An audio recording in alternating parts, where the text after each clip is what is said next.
e versículo 28. Uma alegria poder estar juntamente com a igreja de Deus que se reúne neste lugar. Deus em Cristo continue abençoando todos meus irmãos e irmãs.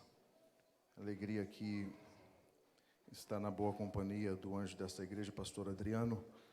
Deus continue abençoando a vida do servo de Deus, sua família, pastor Tiago, na liderança desse trabalho. Quantos têm sido abençoados aqui nesses dias de busca por Deus pela sua palavra, amém? Quantos creem que Deus continuará nos abençoando?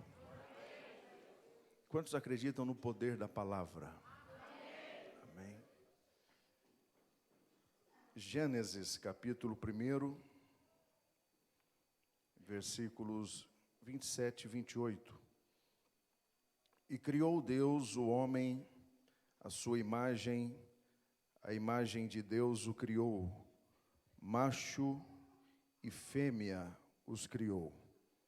E Deus os abençoou, e Deus lhe disse: frutificai e multiplicai-vos, e enchei a terra, e sujeitai-a, e dominai sobre os peixes do mar, e sobre as aves do céu, e sobre todo animal que se move sobre a terra. Com a Bíblia ainda aberta, Apocalipse, capítulo 1,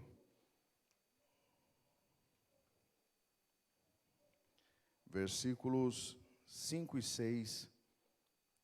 E da parte de Jesus Cristo, que é a fiel testemunha, o primogênito dos mortos, o príncipe dos reis da terra, aquele que nos ama e em seu sangue nos lavou dos nossos pecados e nos fez reis e sacerdotes para Deus e seu Pai.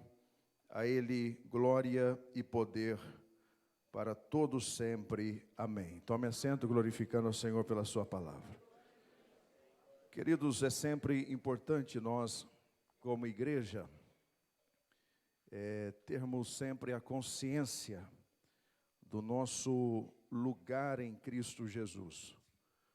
Nós estamos certamente atravessando um tempo, como o mundo também está atravessando, onde os fundamentos estão sendo abalados, onde as referências cada dia mais são diminutas, e nós precisamos voltarmos sempre para as Escrituras. E eu creio que é através das Escrituras que nós podemos, nesse tempo, nos mantermos firmes no chamado que um dia nós recebemos pela graça em Cristo Jesus, nosso Senhor. Infelizmente, para muitos, abrir as Escrituras parece ser perca de tempo, ou parece não dar ibope, mas todas as vezes que eu abro as Escrituras, por exemplo, aqui em Gênesis mesmo, capítulo 1, onde nós temos aquilo que muitos chamam de antropologia bíblica, e nós começamos a verificar a criação de Deus, e nós podemos conhecer mais sobre o ser de Deus, e nós verificamos como que a palavra de Deus, ela se renova e ela é viva, porque quando nós compreendemos o ser de Deus, nós podemos entender de fato nosso lugar em Deus. E quando nós verificamos o poder do nosso Deus, porque segundo o relato de Gênesis capítulo 1, nós servimos a um Deus que tem o poder de criar a partir do nada. Gênesis capítulo 1 vai nos informar que Ele criou a partir da sua palavra. Ele tem poder de criar aonde não tem absolutamente nada. Como também Ele tem poder de criar a partir daquilo que previamente Ele mesmo estabeleceu e criou. Porque é isso que nós encontramos em Gênesis capítulo 1, Ele criando a partir do nada, e depois que Ele cria a terra, Ele fala para a terra: produza. Então nós servimos a um Deus, repito, que tem poder para criar do nada e naquilo que ele acha que precisa continuar trabalhando, ele continuará trabalhando. E nesta leitura aqui do capítulo 1, nós podemos verificar o nosso lugar como família humana no projeto divino. Eu não sei se você já parou para pensar o que significava, à luz das Escrituras, ser homem antes do pecado. Quais eram as características do homem pré-pecado? E nós verificamos que ser homem antes do pecado era algo especial, era algo peculiar. Porque o homem antes do pecado, o homem, ele tinha como característica, você conhecia ele, porque ele tinha vida. E a vida era o mesmo de relacionamento com o Criador. A vida era isso, era conexão com o Criador. A primeira característica do homem antes do pecado era porque ele tinha comunhão com o Criador. Ele falava com Deus. Essa era a primeira característica. Deus cria o homem, Deus forma o homem. E uma das coisas mais incríveis é que nesse relato aqui, nós temos um primeiro relato, no capítulo 1, versículo 26, 27 e 28. Depois no capítulo 2, no versículo 7 a seguir, nós temos um outro relato sobre a criação do homem. E nós verificamos no segundo relato que a Bíblia fala que Deus forma o homem do pó da terra e assopra em suas narizes. Se nós pegarmos isso daqui de forma literal, a primeira memória do homem, ao abrir os olhos da consciência, é a face de Deus. É por isso que a teologia, a filosofia vai tentar entender o porquê que as gerações primitivas olhavam para o sol, para a lua, e chamava os astros, tanto do dia quanto da noite, de deuses. Porque é que sempre, em todas as gerações, os homens compreenderam de forma instintiva que há um Deus superior a eles. Porque, na verdade, na nossa primeira memória aqui, o que nós temos é a face do Criador. E não somente isso, quando Deus, ele cria o homem, ele coloca o homem também no lugar específico.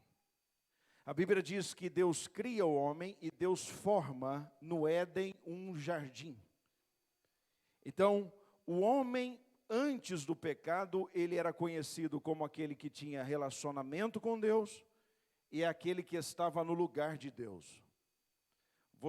Se você quisesse saber aonde o homem sem pecado estava, você iria descobrir que ele estava exatamente aonde Deus o colocou. Esse era o homem antes do pecado. Ele estava no lugar de Deus. Ele estava aonde Deus havia determinado para ele estar. Deus cria o homem e Deus cria o lugar do homem. Amados, às vezes a minha imaginação, ela corre, eu fico tentando imaginar o dia, por exemplo, que Deus criou o jardim no Éden. Imagina um dia Deus inspirado descendo no Éden e colocando todas as suas habilidades de jardineiro celestial. E ele cria o jardim. Eu fico tentando imaginar o que era o pôr do sol daquele jardim. A qualidade do ar daquele jardim. Imagina o som do jardim. Né? A qualidade da água daquele jardim. E era ali que o homem foi plantado, foi inserido. Então, esse homem, segundo a vontade de Deus, ele tinha comunhão com Deus. Ele estava no lugar de Deus. Então, repita isso comigo, comunhão com Deus. Mais uma vez, diga comunhão com Deus. Diga no lugar de Deus. É por isso, amados, que todas as vezes que nós olhamos para a palavra, nós verificamos Deus sempre nos chamando para o lugar. Você pega, por exemplo, o profeta Ezequiel, no capítulo 37, a mão do Senhor chega antes da palavra. Por que é que a mão do Senhor vem antes da palavra? Porque Deus precisava pegar o profeta e colocar ele no lugar certo, para depois ele fazer a coisa certa. Enquanto a humanidade não estiver no lugar que Deus quer que ela esteja, será o caos que nós conhecemos. E aqui eu vou diminuir para o nosso contexto.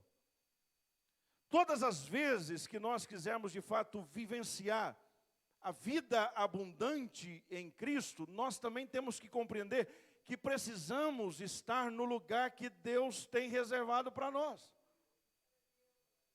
Porque é isso aqui. Esse é o projeto de Deus. Vida com Ele, relacionamento com Ele, no lugar que Ele criou, que Ele estabeleceu. Aí, por fim, aqui, ó, para o propósito no lugar.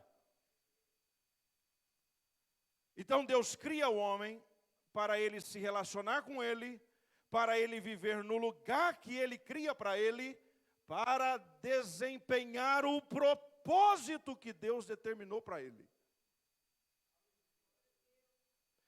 É por isso que o texto está falando aqui, Deus planta o homem e Ele diz ao homem, agora frutificai e multiplicai. Agora, amados, deixa eu abrir um parênteses aqui. Você acha que frutificar e multiplicar é a mesma coisa? Não. E qual é a diferença? O que é frutificar e o que é multiplicar? Frutificar é você ampliar, é você reproduzir, produzir, a partir daquilo que é próprio a você. Por exemplo, uma macieira produz o quê? Maçã. Por exemplo, você dentro da sua família, então você é sangue do seu irmão. Agora, quando você conheceu alguém de fora, seu marido, sua esposa, e trouxe, e inseriu, não é sangue do sangue de vocês. Isso é multiplicar. Enquanto que a frutificação é a produção, é a reprodução, é a amplificação daquilo que é idêntico, semelhante, par a nós. A multiplicação é a habilidade de crescer com aquilo que é diferente a nós. Então, quando Deus cria o homem, Deus dá habilidade para o homem frutificar e multiplicar. Quando vocês estão entendendo isso, diga amém. Está todo mundo travado aqui olhando, estão entendendo, amém? Amém, irmãos? Então olha para o seu irmão, chacoalha ele e fala para ele assim, é hora de multiplicar e não frutificar só. Fala para ele aí, irmão. Porque, irmão, tem muitos de nós aqui, eu fiquei assustado, todo mundo travado olhando, eu falei, ué, será que estão entendendo? Estão entendendo, amém?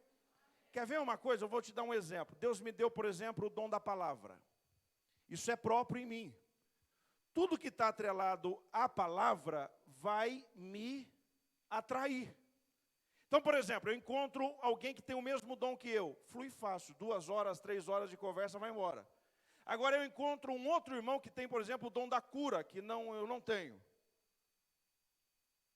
Aí muitas vezes trava, porque ele vai falar de cura, eu vou falar de estrutura de mensagem.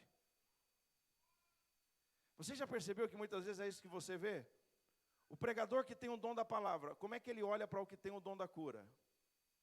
Oh, Senhor, abençoa ele. Porque ele não prega nada, só cura. E você já percebeu que o que tem o dom da cura, ele olha para o da palavra e fala, oh, Senhor, ajuda ele. Porque ele só prega. E sinais mesmo nada. Sabe o que é isso? É gente frutificando apenas. Agora, a proposta do Evangelho é a gente multiplicar. Sabe o que é isso? É a habilidade de eu com você, naquilo que é diferente, nós crescemos, multiplicarmos para a glória do reino dos céus. Quantos estão entendendo isso? Levante a mão direita comigo para o céu. E diga assim, Senhor Jesus, neste ano, É um ano de multiplicação. Diga, Senhor Jesus, ajuda-nos a crescer em todas as áreas, para a glória do Teu nome. Se você crê nisso, com a mão levantada, adora ao Senhor, porque será um ano de multiplicação. Você vai ampliar os seus horizontes de alcance para a glória do Senhor. Então vamos lá, o homem antes do pecado, ele tem relacionamento com Deus, ele está no lugar de Deus para o propósito de Deus. Aí nós temos o problema do pecado. O problema do pecado, ele descaracteriza todas essas características que eram peculiares ao homem. E amados, a gente poderia ficar aqui pregando só sobre a dinâmica, a anatomia do pecado. Porque para a gente vencer, a gente tem que entender o pecado. Existe hoje uma tentativa de atribuir a outras coisas o insucesso, que muitas vezes está atrelado à não consciência do problema do pecado. O problema maior do homem foi o pecado. E quando nós compreendemos a dinâmica do pecado, nós temos poder sobre ele pela verdade, pelo conhecimento da verdade, de vencer. Porque quando você pega, por exemplo, capítulo 3, até aqui, a única referência, aqui ó, redobre a sua atenção aqui, a única referência de interpretação da vida pelo lado de fora, era só a palavra de Deus. Deus disse, você pode comer de todas as árvores do jardim, mas daquela do conhecimento do bem e do mal não comerás, porque no dia em que comeres morrerás. Aí você tem um problema aqui. Porque o homem não sabia o que era morrer. Porque até ali ninguém tinha morrido. Aí Deus chega e fala, no dia em que comeres morrerás. Adão olha para Eva e fala, o que é morrer? Eva olha para Adão e fala, eu não sei, você sabe? Não. Sabe o que a palavra está falando aqui? Eu não preciso saber das consequências do pecado para eu evitar o pecado. Se Deus falou não, mesmo se eu não conhecer as razões e as consequências, é melhor eu obedecer.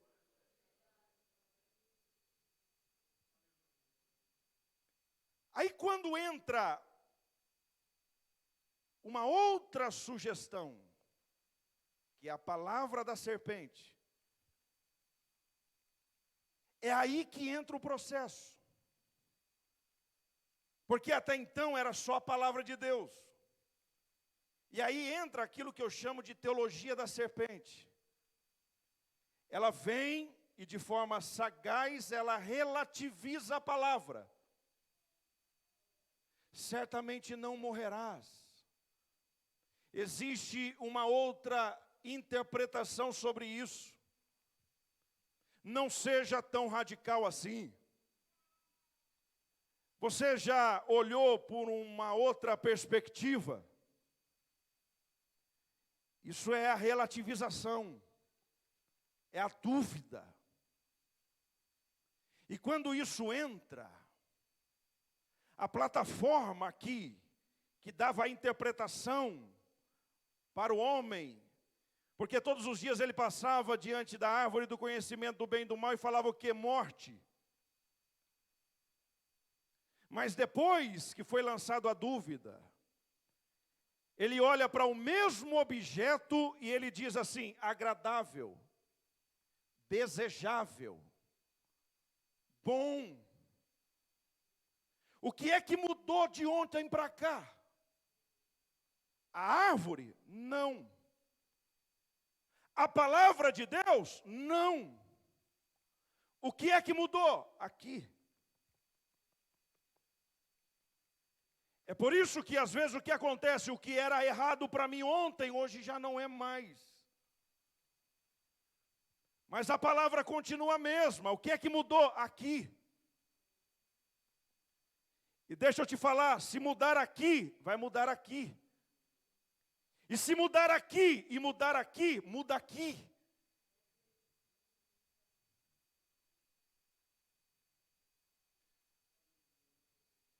Olha para o seu irmão e fala para ele, por isso que a nossa solução é a palavra, irmão. Fala para ele, é a palavra. É a palavra. O que faz a gente vencer é a palavra. O que faz você triunfar é a palavra, irmão.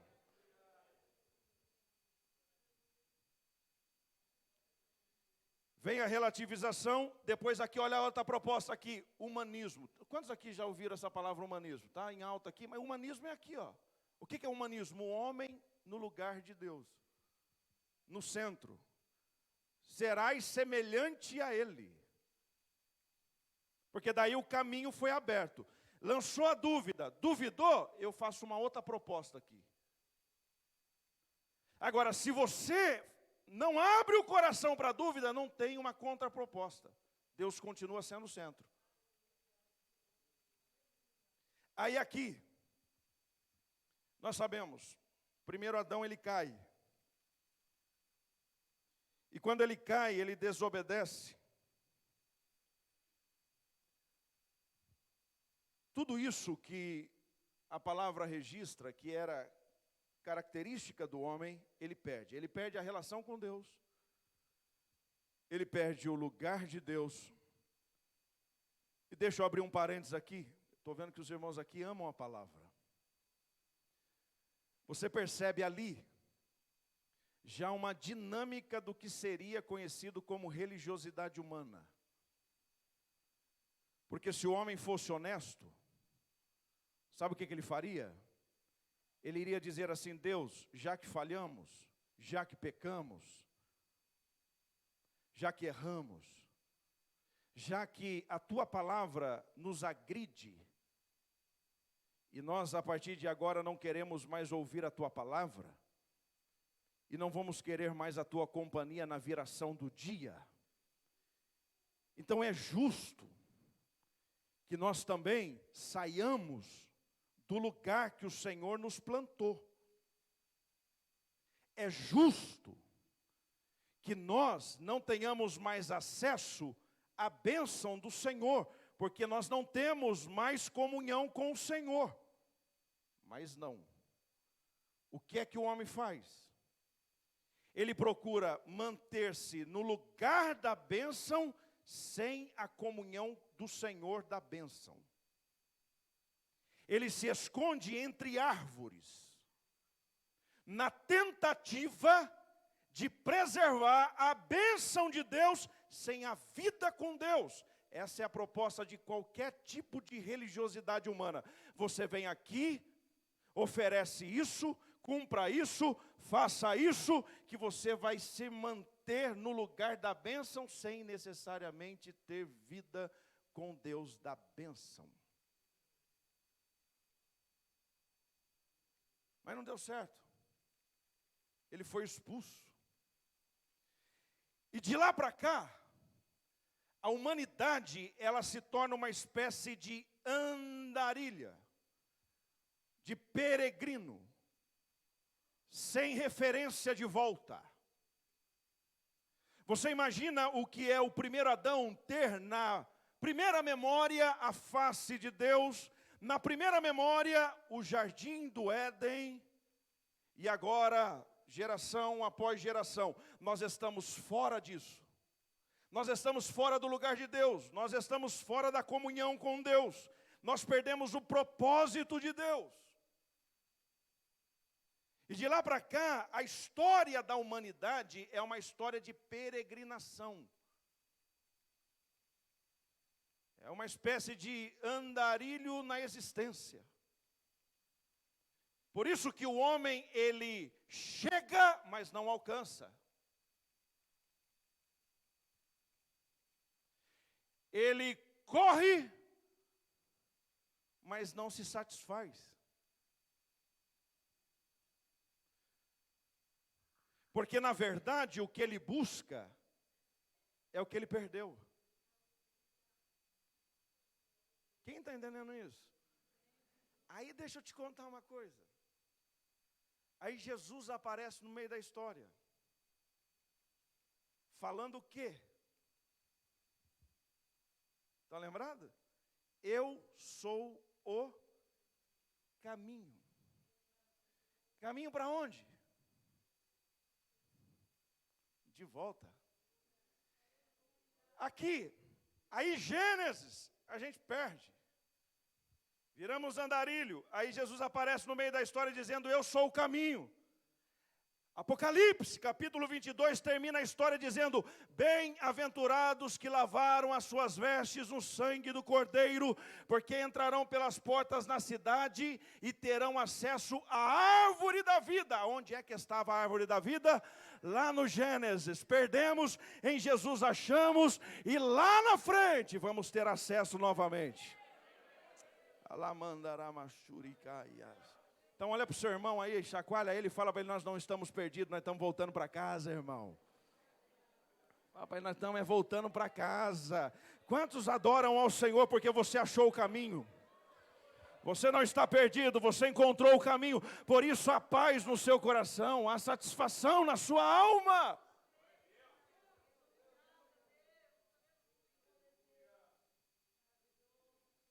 Agora vamos lá.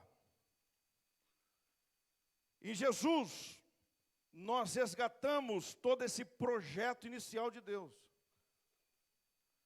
Porque agora em Jesus, nós temos novamente relacionamento com o Pai.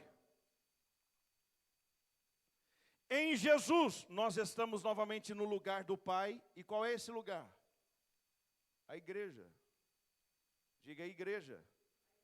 Diga a igreja. Por isso aviso os desigrejados que o lugar é a igreja.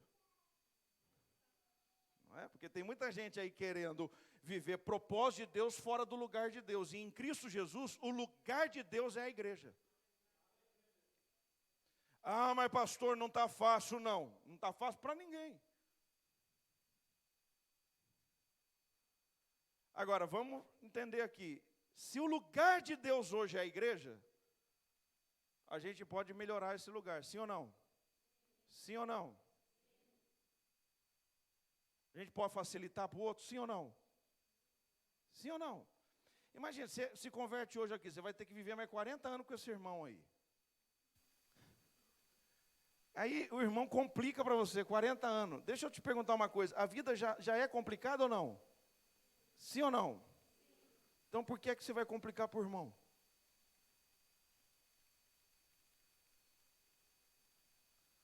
Eu sempre digo assim, ó, lembra que Jesus falou assim, ó, os discípulos, entra no barco e atravessa para outra banda? Quantos discípulos Jesus tinha? Quantos barcos para os 12? Então diga 1 para 12.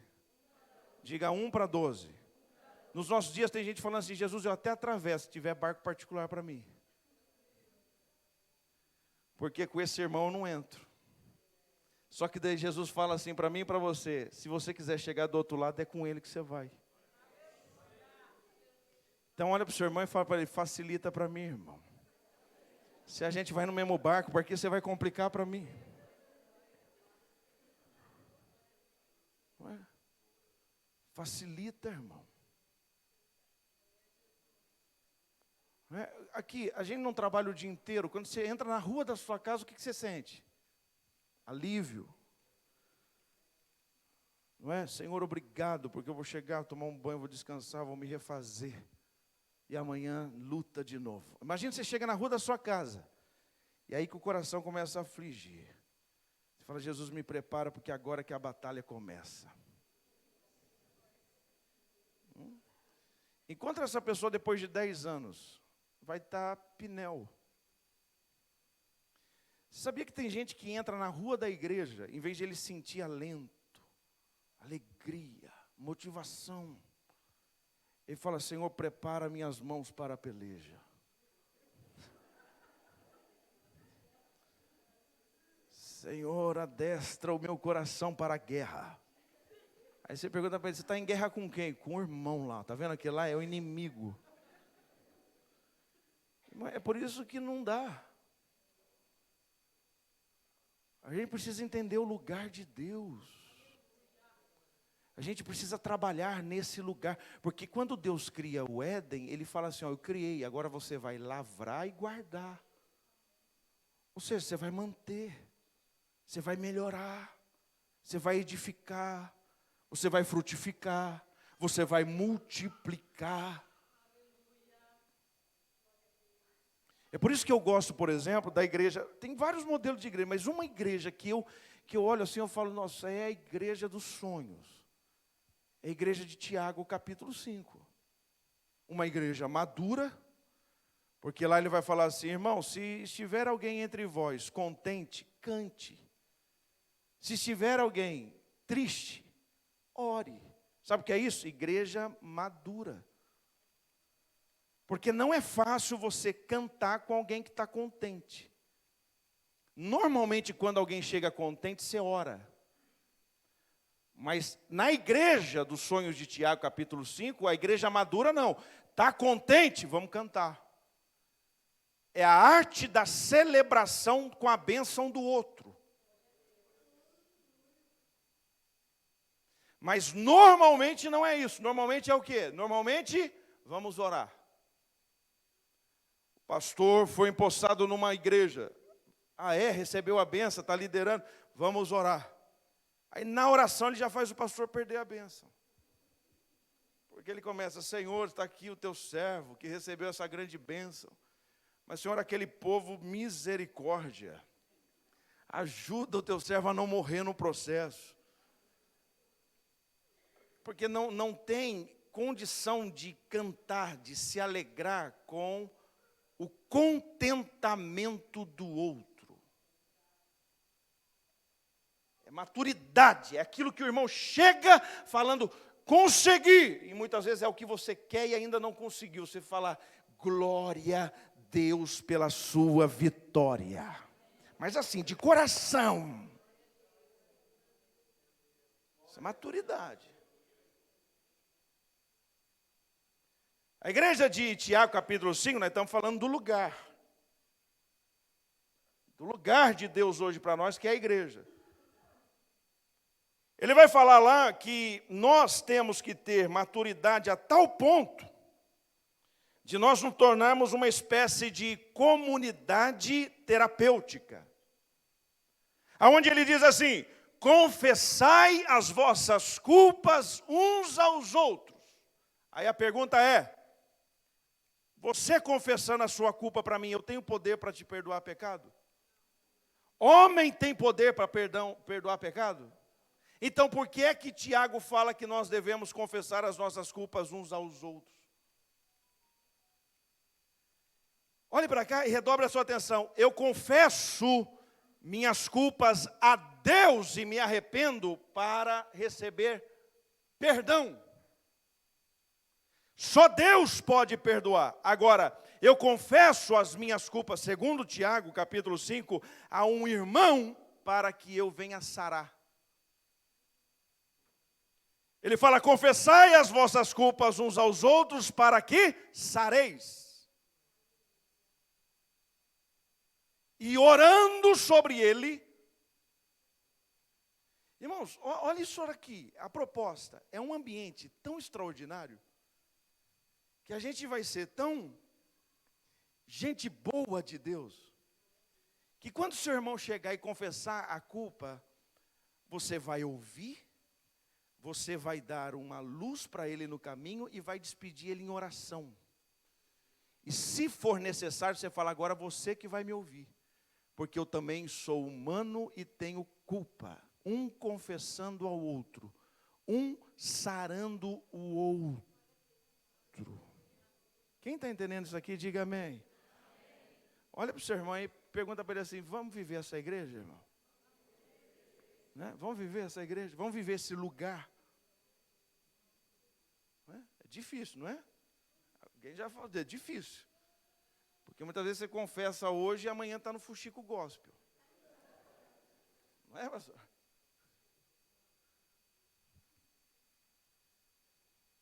Então esse é o lugar. Eu já estou caminhando para o final. Então, em Cristo Jesus, vamos lá, nós resgatamos a nossa comunhão com o Pai. Diga comunhão com o Pai. Diga comunhão com o Pai. Diga lugar do Pai. Que é e o propósito. Diga propósito. Diga propósito. Diga propósito. Qual é o propósito? É o meu ministério? É o meu dom? Qual é o propósito? Cristo. Eu não tenho que viver pelo meu ministério, eu tenho que viver em Cristo e a partir de Cristo desenvolver meu ministério. Eu não tenho que viver uma espiritualidade que vise o céu. Porque o céu só é céu por causa da pessoa do céu, que é Cristo Jesus. Eu não tenho que me reunir, me congregar por causa das bênçãos de Deus, mas por causa do Deus da bênção. Ele é o propósito. O problema, irmãos, é quando a gente confunde, a gente coloca o secundário no primário, o primário no secundário. Aí a vida fica penosa, a espiritualidade fica difícil, porque o propósito é confundido. Porque nesse propósito, que é a pessoa de Cristo, aqui rapidamente, nós vamos ter que enfrentar,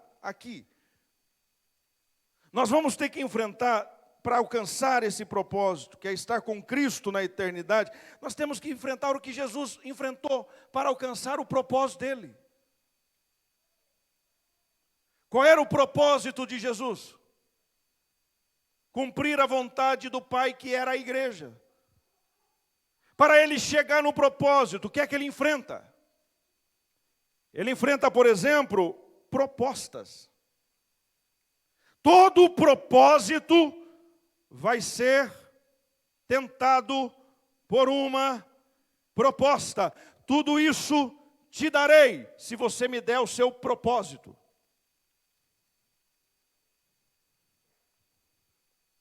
Proposta. Quem está entendendo isso, diga amém. É o que acontece lá. Coma que serás semelhante. É a proposta que lá venceu o propósito. Mas por quê? Porque não reteram a palavra. Agora, no segundo Adão, quando a proposta vem tentar roubar o propósito, Jesus olha para a antiga serpente e diz assim, aqui no capítulo 3, o meu pai já falou a meu respeito e o pai falou que eu sou. E você aqui está lançando dúvida, perguntando se eu sou eu tenho que fazer, se eu sou eu tenho que provar. Eu não tenho que provar nada para você, porque o meu pai já falou que eu sou, e se meu pai falou que eu sou e ponto final. Sabe o que é isso? É vencer as propostas pela palavra. Quem está entendendo isso, diga amém, diga glória a Deus. Então levante a sua mão mais alto que você puder aí, diga Senhor Jesus, que a tua palavra esteja em meu coração, para que as propostas não venham roubar o propósito, diga o propósito, que é chegar até o final, que é te abraçar na eternidade, que é te encontrar na eternidade. Se isso é verdade, seus lábios com a mão levantada, adore ao Senhor, porque o Senhor está te renovando neste lugar, para você chegar até o final e cumprir o propósito.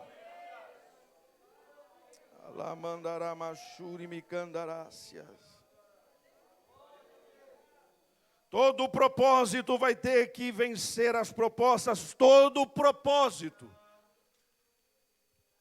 vai ter que vencer, sabe o quê? Aqui, ó, a vontade. O que é mais importante na vida cristã?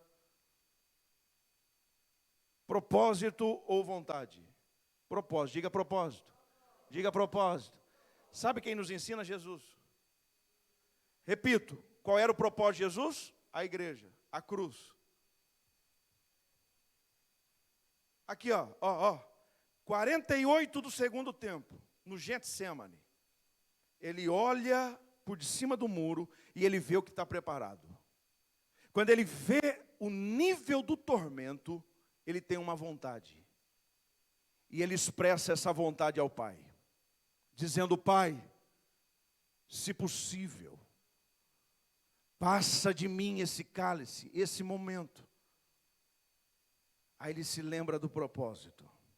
E aí ele continua orando. Todavia, não seja feita a minha vontade, mas a tua vontade, porque eu vim cumprir um propósito. Olha para o seu irmão e fala para ele assim: não troque o propósito pela vontade. Quem está entendendo a palavra nessa noite? Quer ver aqui, ó? Não troque o propósito pelo seu direito. Nós estamos vivendo a era do direito. Você tem direito. Você tem direito de ser feliz, querido. Não é? Você tem direito, você tem direito. Ô jovem, você tem direito. Quem tem propósito não vive por direito. Vive pelo propósito. Quer ver um exemplo de propósito? José, sabe o pai de Jesus? José e Maria? Aqui, ele já era casado. Ele tinha direito de conhecer Maria como sua esposa na intimidade matrimonial. Mas por causa do propósito, ele abre mão do direito e só conhece Maria depois que Jesus nasce. Sabe o que é isso? É alguém que vive pelo propósito, não pelo seu direito. Quantos aqui querem chegar até o final? Diga amém. Então, a partir de hoje, pelo poder da palavra, entenda isso. Você vai ter que abrir mão do seu direito, da sua vontade e das propostas.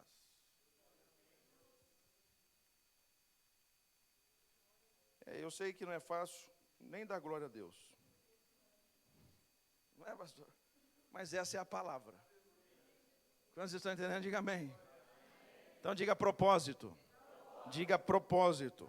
Agora aqui, ó, para caminhar para o final. O pregador, quando fala que está caminhando para o final, ele tem mais 20 minutos. Mas agora eu estou correndo aqui. Diga propósito. Dentro desse lugar você tem propósito. Diga propósito.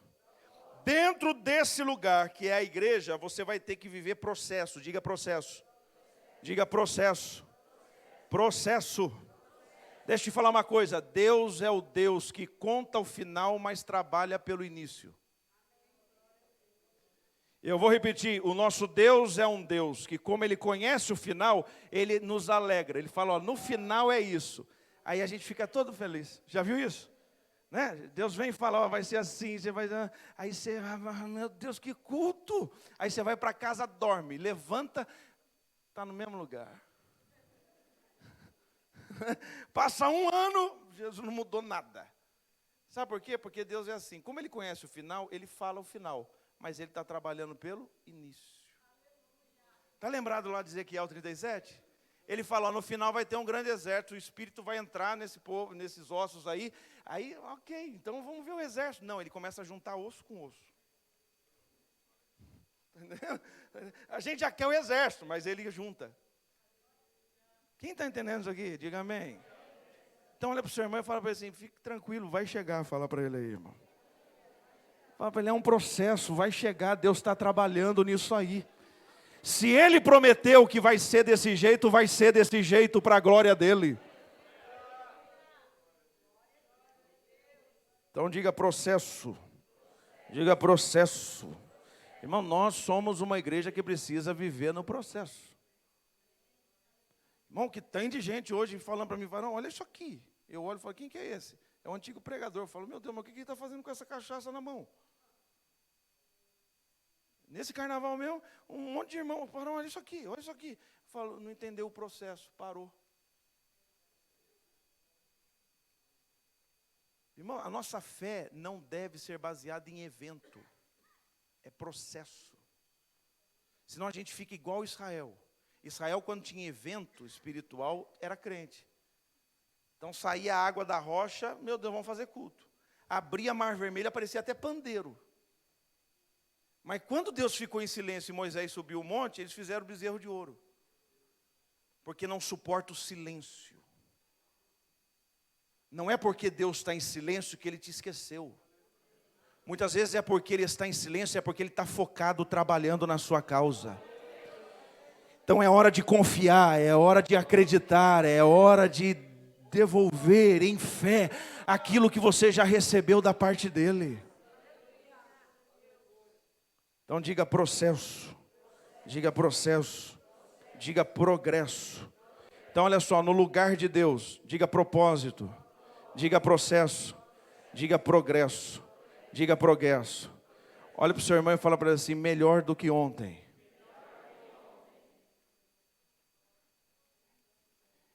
E melhor amanhã, fala para ele. O gráfico na vida do cristão tem que ser ascendente. Ascendente. Mas pastor, estão me batendo. Ascendente. Mas pastor, está desmoronando tudo. Ascendente. Mas pastor, não está funcionando mais nada. Ascendente. Porque o justo vive da... Ele não vive quando a coisa está boa. Uma vez um irmão me abordou, numa dessas redes sociais, e falou assim, pastor, estou pensando em parar. Eu falei, por quê? Ele falou assim, porque eu não sinto mais nada. Eu falei, o quê? Ele falou, não sinto mais. Eu, como um bom pentecostal, já entendi. Eu falei, não sente mais, varão? Ele falou, não sinto. E sabe aquele dia que você não está meio atribulado? Era aquele dia. E ele veio com esse negócio de não sinto. Falei, mas como é que você não sente? Ele falou, não sinto mais no louvor, não sinto mais na pregação, não sinto quando ora, não sinto mais. E se eu não sinto, eu vou parar. Eu falei, irmão, mas o senhor leu na Bíblia que o justo, ele caminha não quando ele sente, mas pela fé?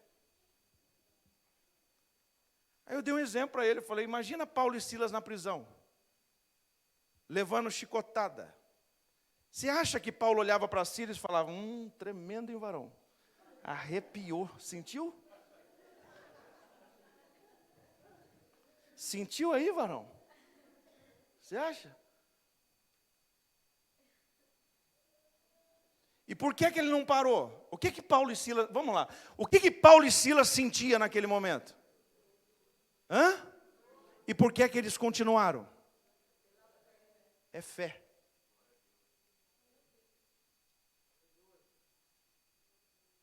E é uma fé crescente, segundo 2 de Pedro, capítulo 1. Recebeste a fé, e agora acrescentai a fé, a virtude, a ciência, a temperança, a paciência, a fraternidade, o amor. Porque fazendo assim, não estareis ociosos e estéreis. Então você quer ver um cristão ocioso? Ô vida, ô céu, ô igreja, ô irmão que não me nota. É porque ele não está desenvolvendo a fé. Porque se ele estiver desenvolvendo a fé, ele não tem tempo para essas coisas. Quem está entendendo isso, diga amém. É mais ou menos assim, ó. Eu sempre faço essa analogia para a gente entender. Imagina que a fé, a salvação, é um piano que você recebeu em casa. Eu recebi o piano, você recebeu o piano. Nós todos aqui temos esse piano. A fé, a salvação. Aí você chega na casa de um irmão que acabou de receber o piano. Aí você chega lá depois de um mês, e você olha na sala dele, está lá o piano. Você fala, irmão, que vitória, que bênção, nada se compara a isso, né? Ele vai falar, não, irmão, olha isso aqui, nada se compara, meu, Jesus é maravilhoso. Aí você fala para ele, mas irmão, como é que está o processo aí? Aí ele vai abrir o pianão para você, de repente vai lá na tecla Dó, e aperta Dó, Dó. Um mês, Dó, tá bom, maravilha, varão, é isso aí. Vamos em frente. Aí você volta depois de um ano. E aí, varão, está o piano aí? Tá, varão, o que é isso? Isso aqui não brinca, não. Está aqui. Mas como é que está o processo? Aí ele abre o piano, vai lá no Dó. E faz o quê? Como é que é? Não, mais alto. Fala, misericórdia, um ano no Dó. Mas pelo menos está salvo. Está aqui o piano, não é? Você volta depois de 10 anos. Quantos anos? 10. Varão, o piano está aí. Tá, que é isso, varão? Nunca vou perder isso aqui. Mas como é que está o desenvolvimento aí? Vem cá, com a mesma motivação. Vem cá que eu vou te mostrar. Ele abre o piano e vai aonde? E aperta o? Fala, misericórdia, salvo no Dó. E vai ser salvo. Só que daí você encontra um outro irmão que compreendeu o princípio da fé. E aí você encontra ele depois de um mês na casa dele, ele está no dó. Depois de um ano, ele já está tirando algum louvor, alguma coisa. Depois de 10 anos, ele falava, não, estou procurando aí alguma orquestra sinfônica, porque ninguém me segura mais. Eu só estou em Beethoven, só estou em Bach. A coisa aqui é tremenda, é profunda. Sabe por quê? Porque ele está desenvolvendo a sua fé. Quantos estão entendendo a palavra? Levante a mão e diga glória a Deus, diga aleluia. Quantos querem chegar no propósito? Quantos querem permanecer no lugar? Com relacionamento com o Pai. Fica de pé no seu lugar nesta hora. Pegue na mão do seu irmão que está no mesmo barco que você.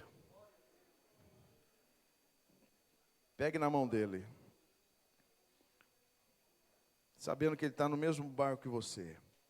E diga assim comigo, Senhor Jesus, obrigado, porque Tu mostraste o caminho para nós.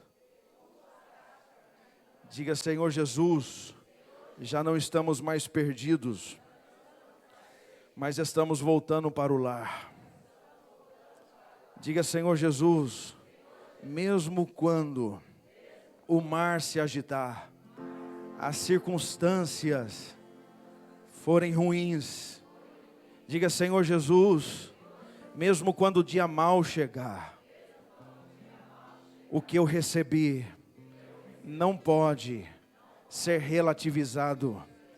Diga, Senhor Jesus, maior do que os meus problemas, maior do que as minhas lutas, é a Tua presença, é a esperança que me habita.